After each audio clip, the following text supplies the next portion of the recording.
Hello everyone, I'm SaltEMike, and this is your Star Citizen Week in Review. Unfortunately, I don't have great news for you this week. We do not have an open PTU for 3.7, so we won't be discussing any patch notes at all. I actually held this video up and recording it in hopes that maybe, just maybe, we would have a late open PTU patch, and who knows, during the recording of this video, we still may get that, so I might be splicing in some excitement here in the video somewhere. But moving on from patch notes onto the roadmap update to kind of see where we're at with the 3.7 patch and where we're going. So we have some things that went from being worked on to polishing. We've had some additions to the roadmap as well this late in the cycle, which is interesting and I think is going to be fairly unique to the 3.7 patch. And some things that have moved around a little bit as well. So getting into it, the Banu Defender and ship rentals have moved from being worked on to polished, or being polished, and the RSI Mantis has also been now added to the roadmap, which they say will hit the live servers during the 3.7 patch cycle. That could mean 3.7.1, 0.2, but they also say that for things that are in polishing now, so it's really hard to tell when we're going to be seeing this ship, as well as Quantum Enforcement, which has also made it onto the roadmap. Kind of more telling here is that it's only 87% done. So it's not in the polishing phase. There might be still work that needs to be done on the actual feature before it can even get polished and bug fixed and ready for us to play with it and test it. So that's kind of telling where maybe the Mantis is. Maybe it's like a 371, 372, or maybe it's not in the PTU and it'll be live. Who knows? So the MacFlex Rucksack Core has also been added to the roadmap, and it is completely done. 4 out of 4, 100%. It is ready to go. And then moving on to movement around on the roadmaps, we have it's all weapons. So it's the Bearing P6LR Ballistic Sniper Rifle that moved forward from 3.9 to 3.8. The Klaus & Warner Sledge Mass Driver, that's a ship weapon. And this is a revision. This is a very familiar weapon from many years ago in Arena Commander. At one point was extremely overpowered. Is getting revised, not in 3.8. That revision is moving to 3.9. And then the Bearing GP33 Grenade Launcher is jumping 2 patches back from 3.8 to 4.0. And the Verified Off-World Laser Technologies Parallax Assault Rifle has been removed completely until they see kind of where it's going to be going.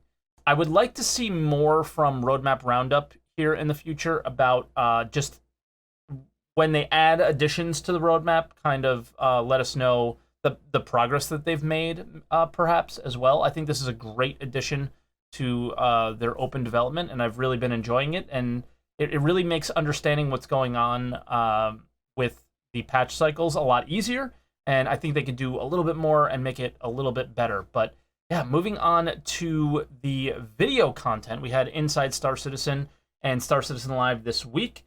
This will be the last Inside Star Citizen for 3 weeks, as this is the end of their 3.7 development cycle, I guess. So it will take a 3-week hiatus while they prepare for 3.8 videos.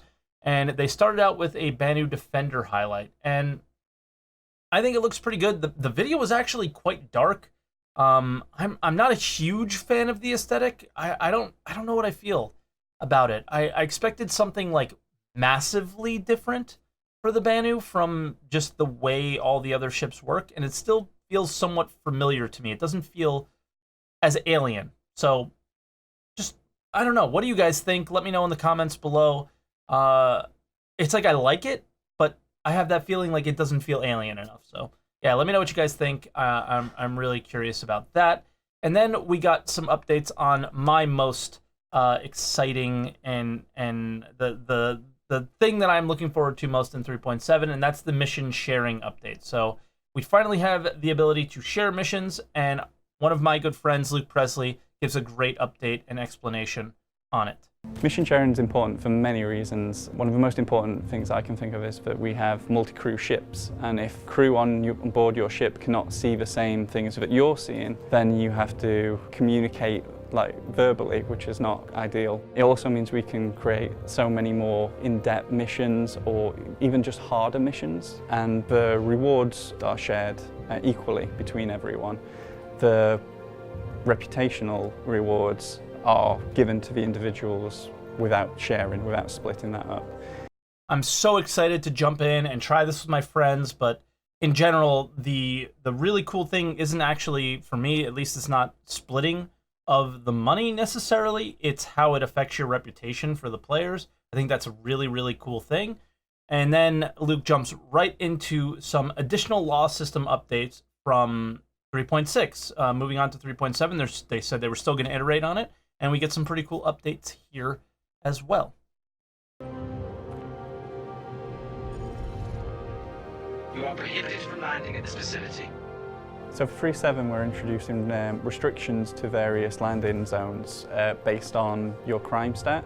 These restrictions will apply in locations that are lawful, such as LSR and landing zones, major landing zones. You'll find that there are semi-lawful locations, such as rest stops and Levski, that will allow you to land with a crime stat anywhere up to level 3. Obviously, unlawful locations, such as Grim Hex, will allow you to land no matter what.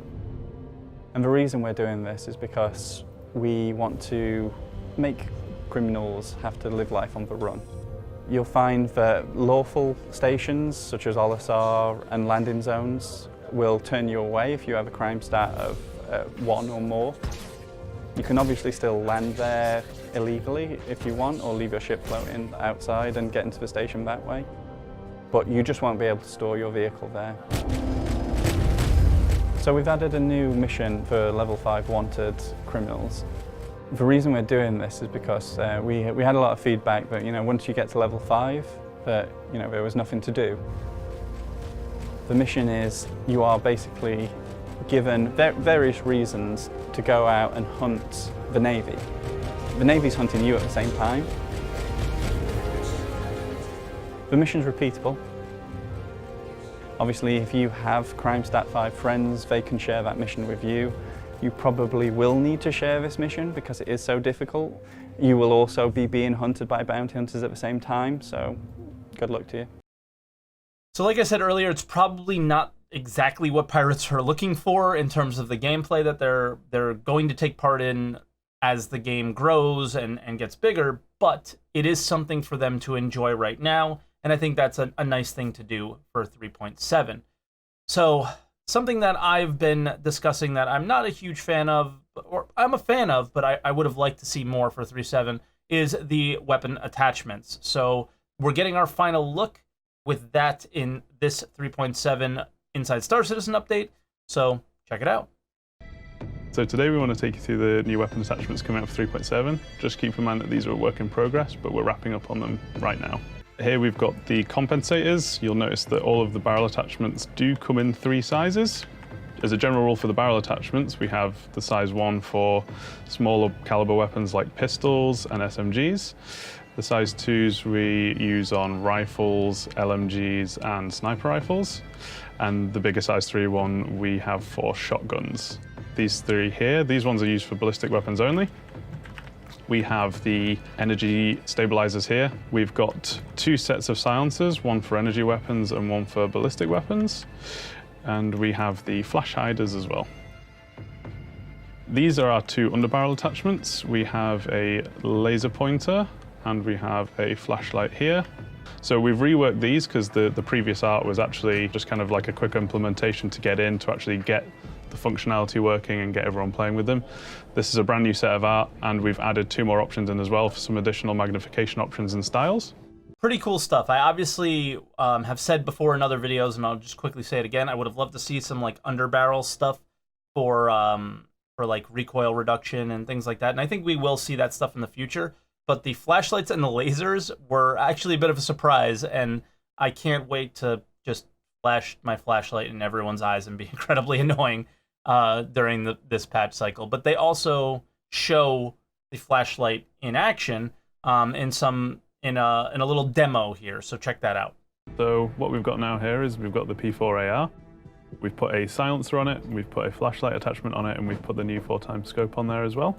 The flashlight is intended to be used as a combat flashlight. The combat flashlight is more designed to focus in on a longer range target in the dark, or to use the blinding effect that we've put on there as well.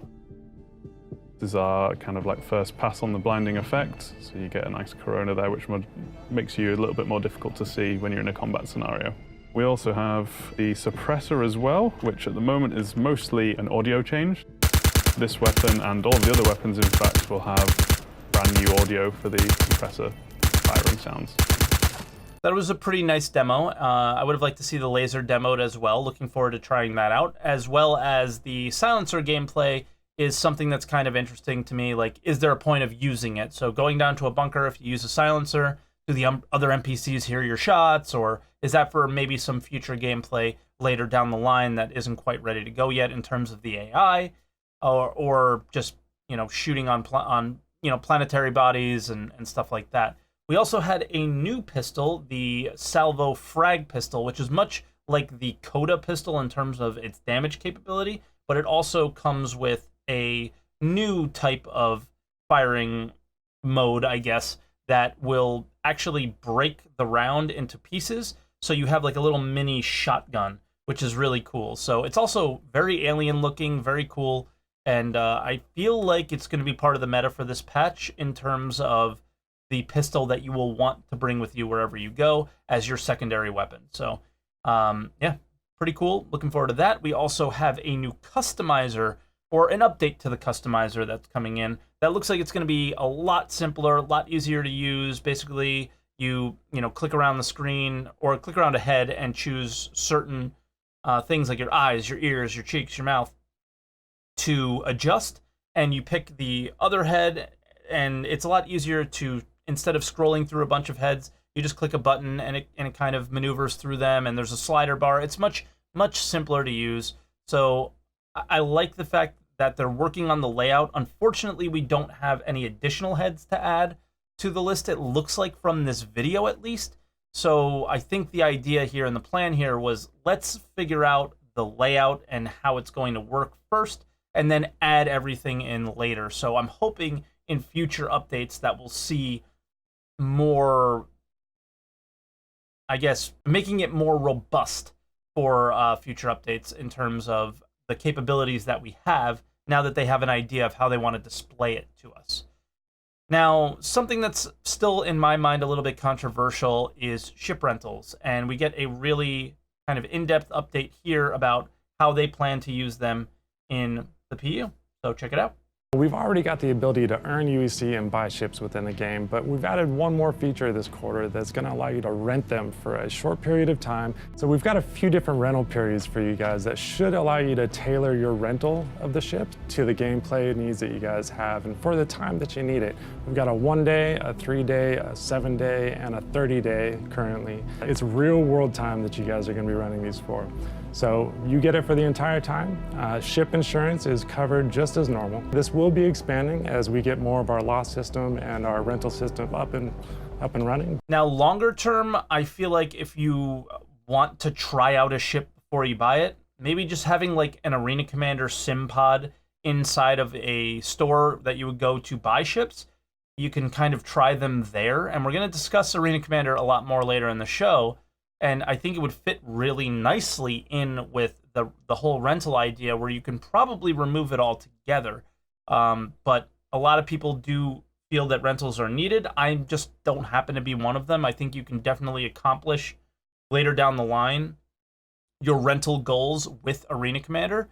But for now, and for probably the long foreseeable future, rentals may be an important feature to have for people to try before they buy. So I get why you would want it now, but I also, for the future of the game, I feel like using Arena Commander would be a better option, and why work on rentals if you could get rid of them in the first place anyway. So that's just my thoughts on it, but I think it can be forever debated, the prices of them and so on and so forth. So I guess let me know in the comments what you think about it, and yeah, go from there. So we also had a very informative Star Citizen Live this week as well. So it was mostly talking about Star Marine and Arena Commander, or electronic access games, and I really wouldn't expect this to be that interesting, but it came with quite a bit of information here. So first off, we know that there's changes coming to Pirate Swarm, and they give a really in-depth discussion or update about what's actually going to be there. So Okay, so we rebalanced the difficulty curve over now 10 waves. So it used to be, I think 15, was 12 for a time, but now it's 10. And we've rebalanced that difficulty curve not only with just the AI, but with your wingmen that are coming in and against certain ships. So you can complete this in a starter ship all the way up to kind of the biggest ship, and it should be a challenge through the whole thing. One of the other exciting things is we increased the playable area. They're much bigger now. So again, the ships are moving a lot faster. People needed a lot more room. And the other thing they needed was not to run into a wall. So the idea was to make this boundary a soft boundary. It's a little more like other games where you'll go over the boundary, you know it's there, but it doesn't. You don't run into it like you've just run into a building or something like this. So that's a little bit better. And again, it just gives you a warning that you're outside of the range. Eventually it'll kill you. It's only on one of the maps right now. So in the Dying Star, that's the one that's a lot bigger. Added more ammo in the missile drops, so that was a little bit of a frustrating thing that the missile drops weren't giving you enough ammo. We didn't want to have Arena Commander feel like it's super restricted ammo, super restricted weapons. Like we want them to play. We want them to, not save too many of their missiles, too many of the things like this, because it's not that type of game. It's a little more arcadey. Speaking of the UI building blocks, we added objective sort of hints. Not even hints. It's real direct. Go do this. We added more ships across the waves and some different ships. Also, repairs are available a lot sooner. This has to do with it being a little bit more challenging now, that the repairs need to be available a little bit sooner, otherwise it was kind of frustrating. And then the biggest change actually is in the last wave, wave 10. After a bit of a delay, we're going to spawn 10 friendly Merlins, but there's a hammerhead at the end. now this was way more in depth than I expected to be coming to Arena Commander, and it's nice to see them work on it.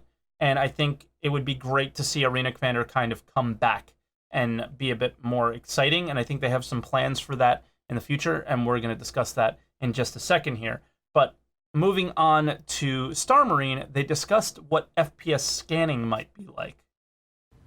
So FPS scanning will be similar to ships. It will have a unique nuance in the fact that FPS scanning and what I call FPS radar in terms of its ping system will actually be less passive. So it'll be something that you actively use rather than it being on all the time. So I think the passive version will actually only search for audio, so for decibels. So you can hear people in the distance, or if you hear gunshot from an FPS point of view, then it'll obviously appear on your radar.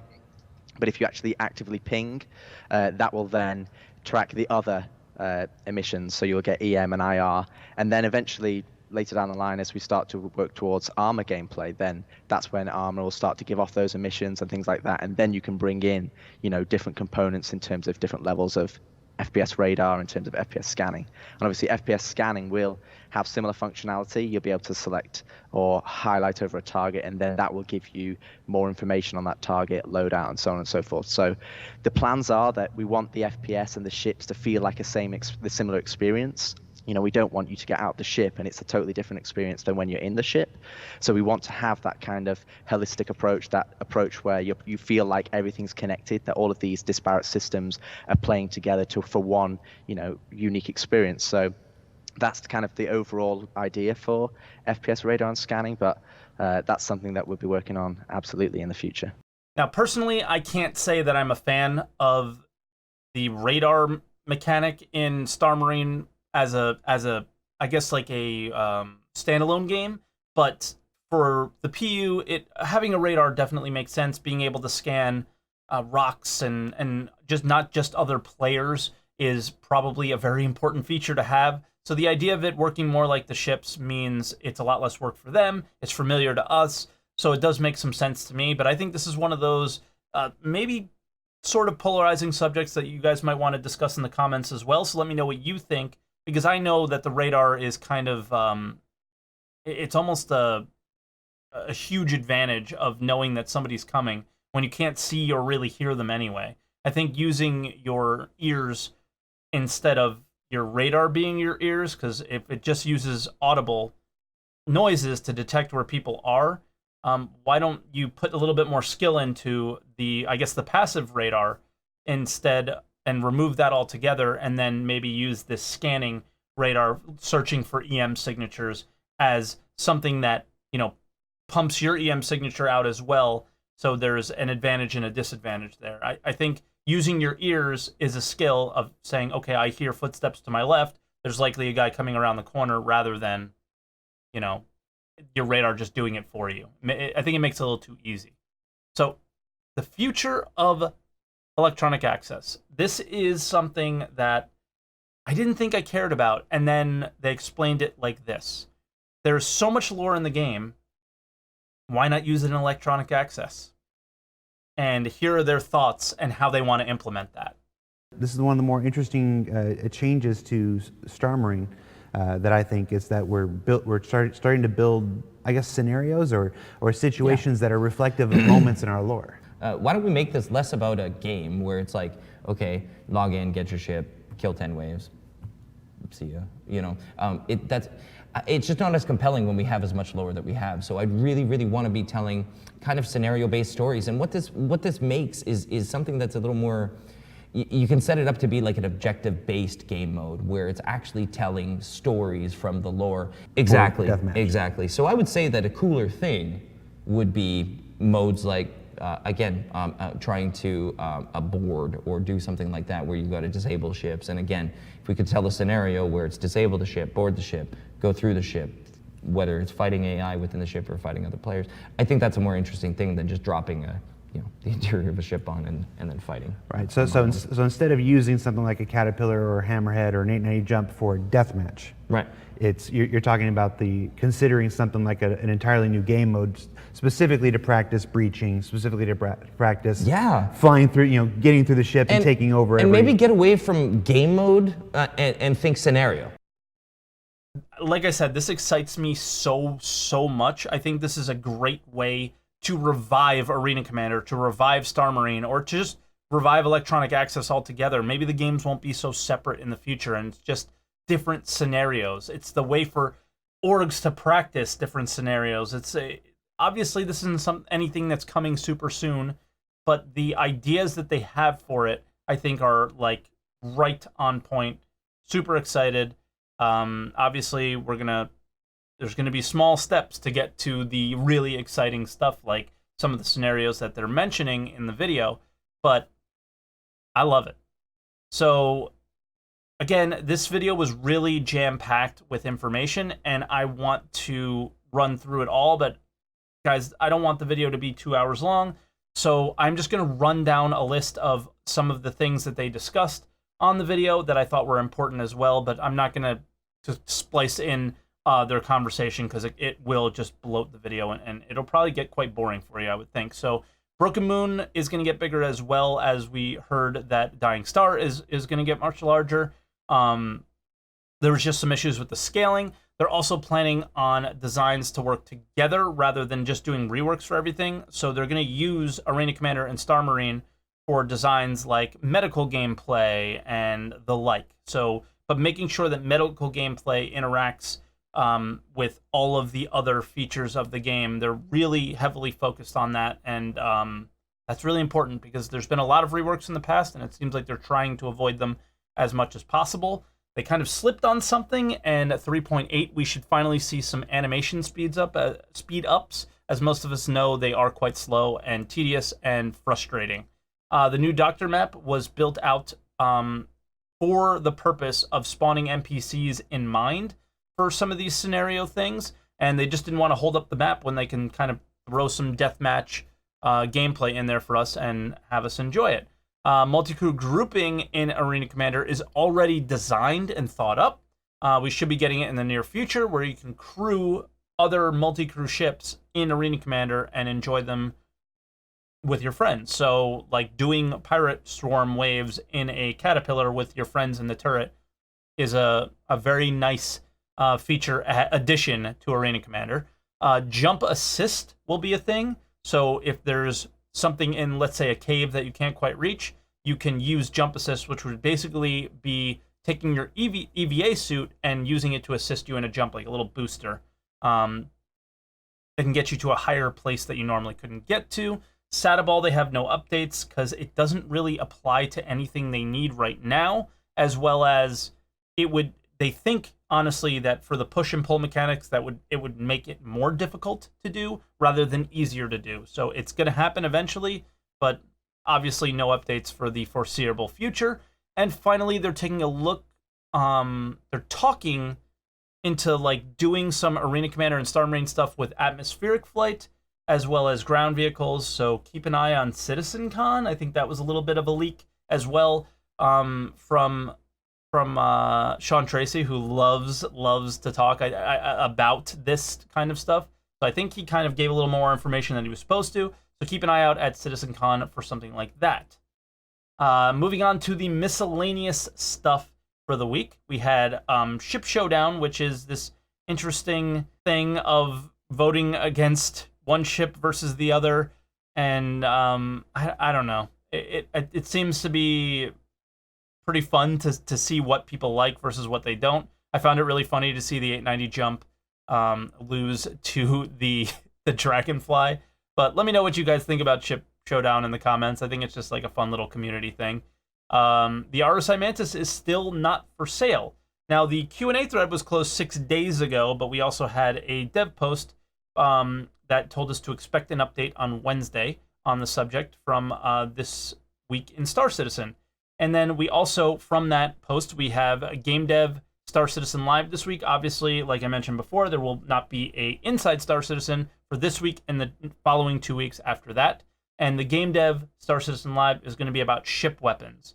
So we'll see how that goes. The Game Dev ones are kind of hit and miss, and this one doesn't seem like a super exciting subject. So I feel like our week in review for Star Citizen next week is probably going to be very 3.7 focused, but not so much like video content focused. So probably reading down the patch notes quite a bit there. So that is it for this week's video, guys. Thank you so much for watching. It was jam-packed with information, so I had a really hard time condensing this one down.